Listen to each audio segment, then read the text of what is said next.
Sorry, you guys. Okay, so my next guest was a huge request from everyone. It's been years since we've had time to connect, and that's what's been awesome. It's just having time to reconnect with old friends and reflect on times that we've shared together. And so I'm going to connect a friend of mine, Selena Gomez.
Okay.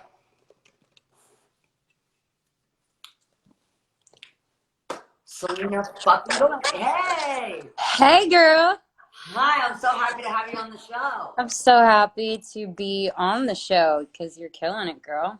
Thank you so much. Gotten to talk to so many cool people and get so many like tips and just advice. And I think the common thread here is that everyone's process, like during pain and fear and anxiety, is like really unique and really different. Right. Um, and so everyone's ideas and how they kind of cope are so unique. So I'm excited to hear yours. Yeah, I got a lot out of the people that you were talking to because it's just nice to hear what other people are doing. And a little bit of what you said, it's connecting to people. When I saw what you were doing, I've always been a fan of yours. I think you're one of the greatest singers ever. Um, And so I was so happy that I even got this opportunity to talk to you about um, some of the most incredible people, but also just what's going on. So yeah, what do you want to know? Agreed. Okay, so what I kind of wanted to start was I'm just really happy that we did this through DM, and it was very sweet because you just sent a butterfly emoji, and that's enough. Like connecting with people and letting them know that you're there. A Yeah. butterfly emoji is totally enough. So, what advice would you give for someone that wants to reconnect with the person they haven't, been connected with in a while, and they feel like it's just a really good time to let people know that you care and people know that they're Yeah. appreciated. And so, would you go for the little things? Do you think writing down what you want to say in case they call you so you're ready? Like, Yeah. Well, I've been writing a lot. I think that's been helping me process what's been going on. Um, And I had gone to treatment a few times for anxiety and for depression and for other stuff that I had been struggling with. And when I do meetings and stuff, a lot of it is connecting with people that maybe you haven't been the greatest to or that you may not have thought about. So I feel like there's been a lot of people I've gotten to do that with, not necessarily saying it was bad, but just saying, "Hey, I hope you're safe. Like I hope you're doing okay and that you know that on my side I'm only sending you love and I just want them to know that I see them." Yes. Um and so I think that's kind of something I've been doing, but I've missed my family, it's still really hard. I definitely just try to use the tools I've used when I've been in therapy, which is amazing. Right. So And much. literally dialectical behavior therapy. I'm not sure if you've heard of that, but that's one thing that helps big time. And it's basically a book on how you process your emotions and why the actions go into, you know, what your thoughts turn into action. It's kind of like what you were talking about with ants and Mhm. Yeah. they completely just, and I visualize things so much, so it Me freaks too. me out. So I feel like there are moments where I just have to center myself and let the thoughts come in. Sometimes I'll write them down and then completely just like sit with what is it? What is the root of this? Why can't I get to the bottom of this? And it really helps me. And I was talking to Carrie about this, and I think probably, whether it's us on a set or whether it's people watching that are in school or workplaces, we're so used to being connected in some way.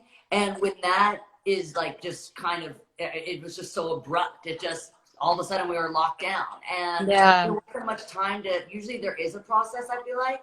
And usually, by being gentle with ourselves, you start making those little habits to create big changes. Mhm. And this wasn't a time where we had any warning to start kind of baby stepping ourselves to disconnect, and Yeah. stop relying on people. Feel very like immediate. And so I think that's probably where some of my anxiety came in, was just that I didn't really have time for my preparation. And I'm someone that, from being, I just like to prepare. I like to Yeah, be of very course. prepared. And that's a sense of control and safety. And not having that can be really terrifying. Yeah. And I think that's kind of when I saw everything happening, I think I'm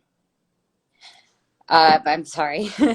I think it's just really hard because I have grandparents and um, seeing people not take it as seriously as they should is um, really hard for me because I know there are people like the hospitals and everybody that are literally sacrificing their lives. And, one of the donations that I've made are to hospitals, and one of them is to Cedars Sinai because that's the hospital where I found out I had lupus, where I found out, well, I needed my kidney transplant. So I'm giving like a portion of all certain things, like from my merch, because it doesn't seem important, but just to give to them. And my biggest thing is like learning how to be okay being inside and maybe taking walks and stuff, um and watching things like this, Yeah. watching things that encourage me and that hearing other people feeling the same way. So I think yeah, it's really scary, because I think in the beginning of this, we were all kind of under the impression that this was something that was attacking the older people. and yeah, and so that really scared me for like even my mom. Like, so my mom visits my grandma every day. She's at senior living, and senior living someone comes and delivers her medicine, her food, yeah, and there's just a lot of people. And so I didn't want to freak out my grandma, so I called her and I tried to explain. She doesn't watch anything but forensic files and like really weird stuff. So yeah, she watches the same episode. She's always tells you before it happens what's going to happen, because she's seen every episode 100 times. She's like a total insomniac. She stays up and she like literally remembers. She like talks along with what's happening on TV. It's nuts. But I called her. I'm like, obviously you're not going to watch the news because it's not on one of the repeats. And I didn't want to freak her out, but I wanted her to make sure she was protecting herself. And so that really scared me, just because I had to at one point now kind of like parent my grandparent, which felt really strange. yeah, But then my mom also has such a hard time stopping, because she's had 5 kids, and she's so used to going. The fact that we were kind of dangerous and could jeopardize her health made it where we couldn't see my mom because she sees her mom. And so that really gave my mom anxiety, because I haven't seen her in probably 3 weeks, and that never happens. So mhm, it's just interesting now, because we're starting to see that this isn't something that's just attacking immune compromised yeah, or older people, but the kids that are in really great health are finding yeah, themselves in the ICU. yeah, And so we're just learning new things every single day. And I mhm, think that's why we have to be so gentle, is because we need to keep ourselves in a soft headspace where this information can come in and we can absorb, but it doesn't make us just shut down, because I think there is a lot of good that can come from this experience, yeah.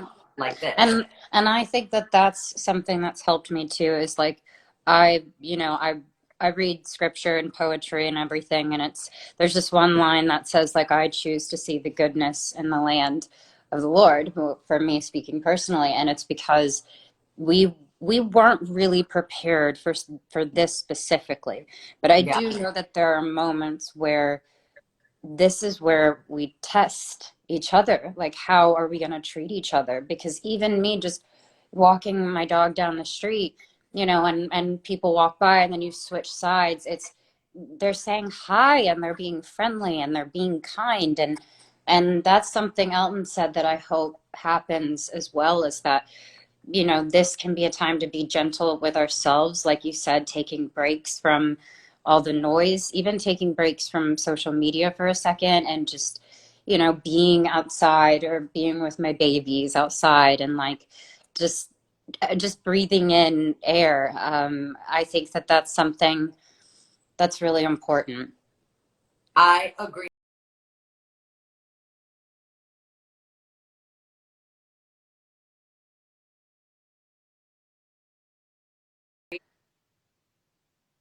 Okay.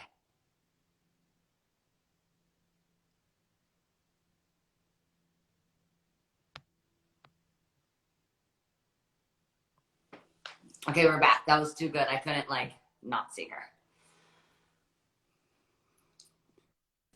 I didn't want to leave you. No, that was like too good. I had to see you. Mm. Talking about mental health and self care. I mean, you just kind of gave us some of those tips, but what's something that you can use to filter helpful thoughts versus hurtful thoughts? Because I know this is a time where the ants just totally want to attack our brain, and Yeah. I think when things like this are happening, we love to be future telling. We love to be psychics, where we know what's going to happen, and we really Mhm. don't know anything, and it can just give us anxiety.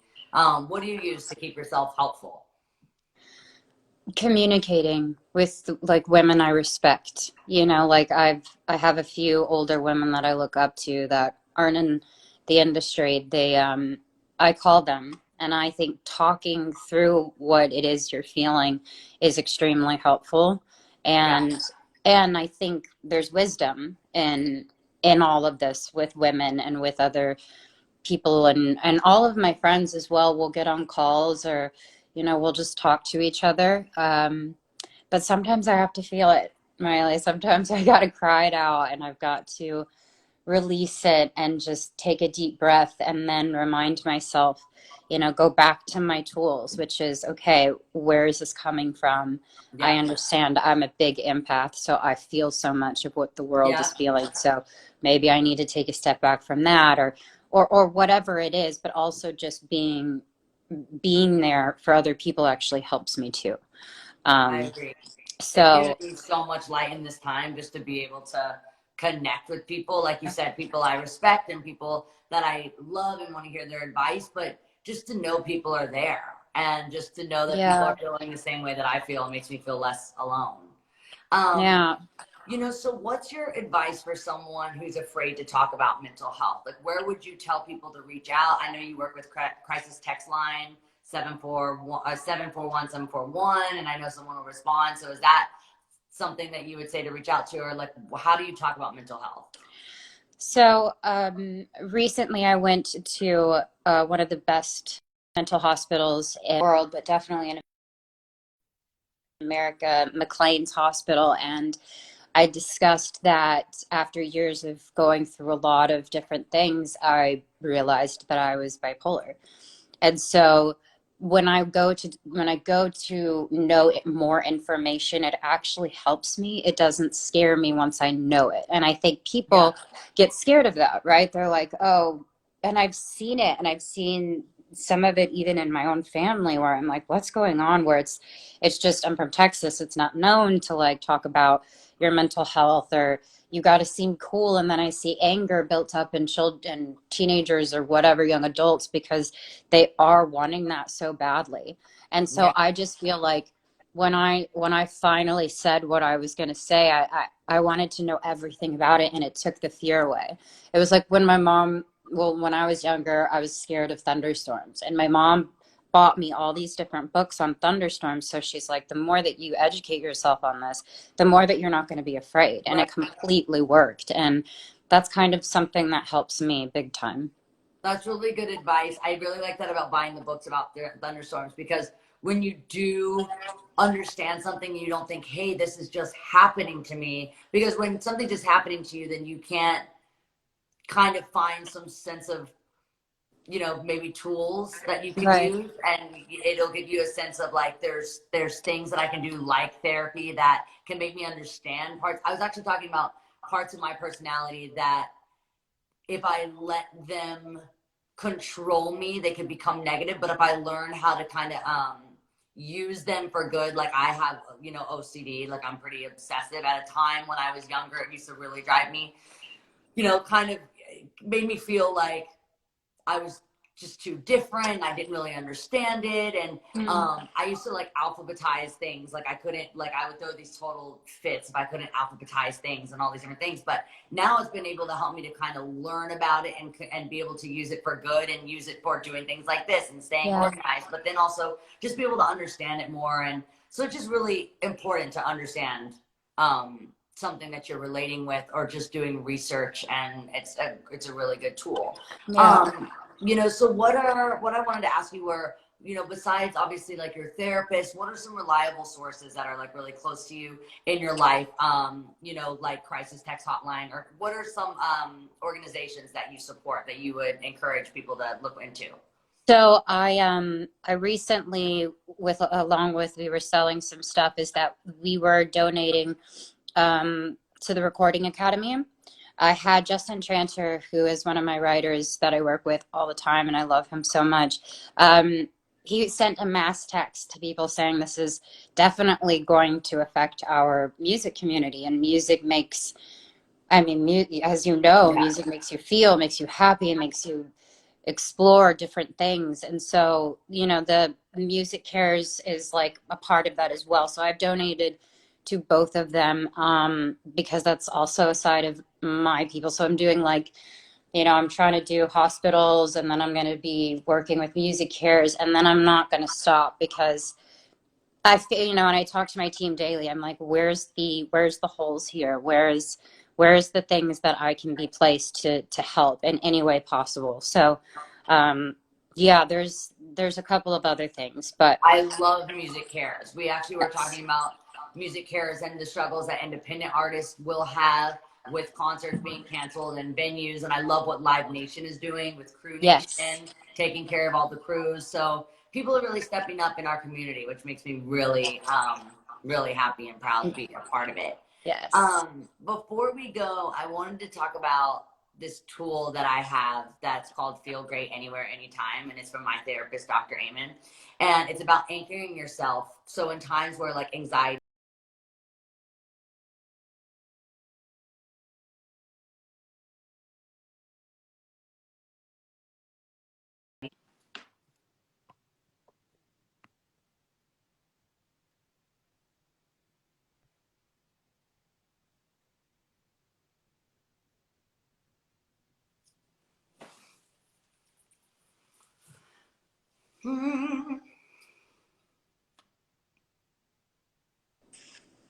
okay.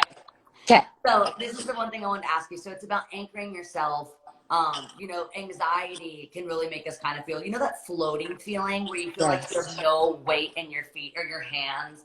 And so you really have to like find the gravity and let it like just anchor you. So Dr. Amen has this trick, Feel Great Anywhere, Anytime, where you anchor yourself to a memory. So even if you're traveling and you have a suitcase, and I was saying that, when I see, like in my suitcase, if I had a yellow sweatshirt, it would remind me of bananas. And one time, me and my brother decided we didn't like the way that my parents were running the house, so we were going to live inside our dollhouse, my dollhouse that I had outside. But we only took bananas, and by like the second hour, we were so over the bananas that we were like sneaking over to our grandma's house and getting like all her little sweet treats and Chex Mix and all these things. So it reminds me of the yellow, reminds me of bananas, which reminds me of my brother, and then it reminds me of my childhood and how fortunate I was to have a playmate, because some people don't have brothers and sisters that you can play with. And so I was just so lucky to have that. So that anchors me. What's like a memory in your life or something around you that reminds you, or what's a memory in your life that you like to think about in times where you feel that floaty feeling? Just a really beautiful memory. Yeah. Wow. Probably when my sister was born. Because I was an only child growing up. So I didn't have, my sister's 6. So big age difference. But when she came into my life, I remember having the chest to chest moment. Yeah. And so when I think of that moment, and it's working, it's working Yeah, right it's now, working. where I just, that nothing else mattered in that time, and this beautiful life just came in, and I just was overwhelmed. And I think what makes me think of that is like baby smell, Yeah. like Yeah. something that's really, really sweet. And it brings me back to life. Yeah. It's a life, and it's a part of me in a weird way. So I So feel like, your little sister is 6? yeah. Okay, so my little sister just turned 20. It'll change. It will change. Right now, I go between being like the coolest person in the world in her life to like she doesn't know me. Yeah, right. So that'll Okay. happen. She won't know you at a period of her life. Someone's gonna say like, "Oh, your sister Selena's cool," and she goes, "Who's that? I don't know her." Exactly. Oh no, you're Oh yeah, so she'll right. not know you for a couple of years. That's what happens every now and then. Or like, I'll run into now know what kind of goes out. So if I like run into her out and you wave and she's like, "I don't know her." She hasn't quite, I don't know me yet, but like it's on the way, it's creeping in, but it'll then come back around. I The think closer, so. yeah, it comes back around. Me and my little sister, Noah's 20 and I'm 27, and so I give it a couple years, and I think I'll be really cool again. Yeah, I'm still in the cool zone. That's awesome. I'm so happy to have you on the show and happy to reconnect with you. And send me butterflies anytime. Yes, When all same. this is moved on and we can connect, we'll just hug. Would love that. All right. Thank you, and thank you for what you're doing. Thanks, Selena. Good to see you. Bye. Bye. Okay, my dog is like banging on the door. Hold on. Come here. Come here, puppy. What are you doing?